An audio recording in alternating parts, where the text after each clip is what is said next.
kita ketemu lagi setelah terakhir tahun lalu kita berbincang-bincang tentang masalah violent extremism. Dan ternyata tahun ini yang bikin kita ketemu lagi di sini dan membahas lagi adalah Taliban. Taliban akan selalu relevan untuk dibahas buat kita karena kita punya sejarah yang bersinggungan dengan Taliban. Nah, aku pengen tahu, tapi yang saat ini mesti dilihat, mesti dibaca itu seperti apa? Ada 3 perspektif cara kita membaca paling tidak menurut saya. Pertama bahwa jadi kita nggak bisa melihat apa yang terjadi hari ini tanpa melihat yang dulu-dulu gitu. Dampak ke depannya ya kontinum lah, faktor sejarah itu menjadi penting.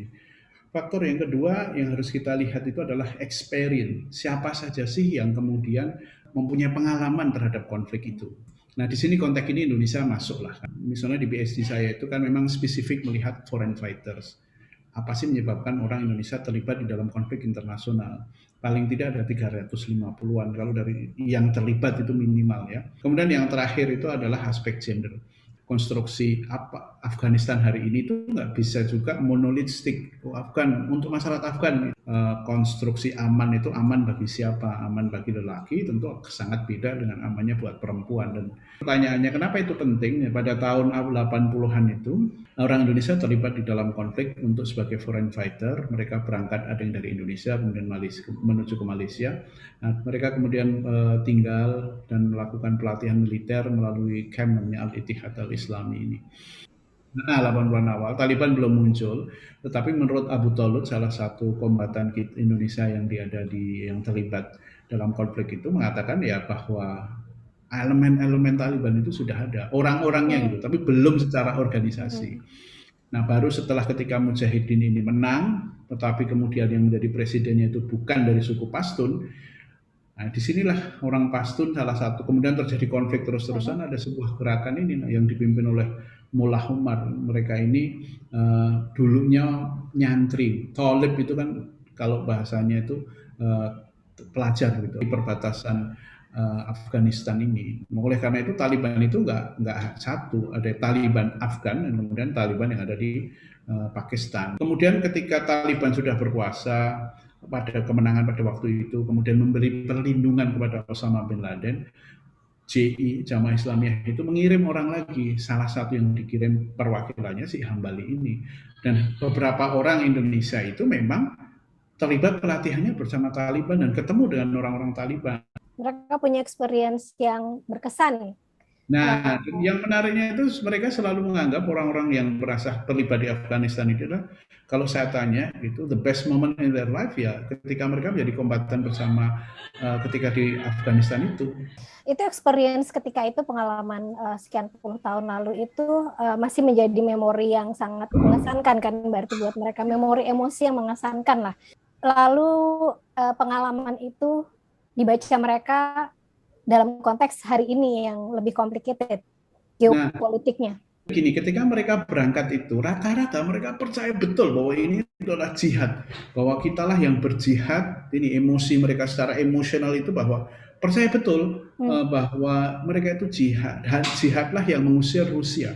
Dengan jihadlah mereka memenangkan pertarungan itu. Ada masa itu dan pengalaman itu kemudian dia mengatakan, oh, gila Rusia aja gua lawan, apalagi kalau cuma yang lain termasuk Amerika itu.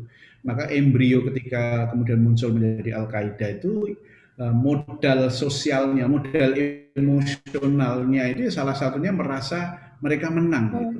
Apakah benarnya benar atau enggak, tapi narasi yang muncul itu di situ, kita menang. Nah, inilah faktor emosi inilah yang sebetulnya sering dilupakan orang untuk membaca kenapa orang itu mempunyai ikatan yang luar biasa kuat terhadap Afghanistan. Kenapa juga orang itu kemudian ingin berperang atau membela. Itu ya salah satunya faktor emosi itu. Tidak sesederhana hanya jihad saja yang menyebabkan Soviet itu kolaps gitu. Tidak hanya kekuatan Islam saja, tetapi kan kita tahu bahwa mobilisasi umat Islam pada waktu itu adalah bagian dari desain besarnya CIA. Rusia masuk ke Afghanistan tahun 79. Wah, gimana kalau nggak kita mobilisasi umat Islam? Mulai menjadikan Afghanistan itu menjadi apa ya, semacam battleground untuk sebagai war by proxy. Kalau orang Jawa bilang itu nabok nyilih tangan gitu loh. Bahkan kemudian memo seluruh kedutaan Pakistan di seluruh dunia itu harus ngasih visa, nggak usah ditanya kalau mereka itu ingin pergi ke dalam rangka jihad. Jadi ketika itu mobilisasinya itu Amerika Barat ketika itu ingin bikin opini publik bahwa semua orang melawan komunisme. Ya, itu memang menarik dan itu bagian desain besar gitu, dan kita tahu sekarang bahwa kemudian CIA atas persetujuan Kongres itu mengeluarkan duit yang nggak sedikit.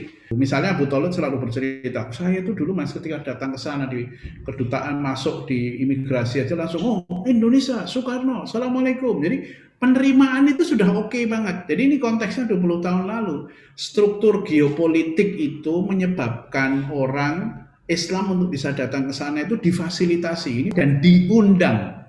Abdullah Azam, salah satu pemimpin yang sangat dihormati di kalangan alumni Afghanistan itu kan menulis buku, salah satunya itu adalah Ayatul Rahman fi Jihadil Afghan gitu ya. Mukjizat-mukjizat yang ketika perang di Afghanistan. Jadi mereka itu merasa bahwa malaikat turun, perasaan Tuhan itu sangat dekat, Allah itu sangat dekat.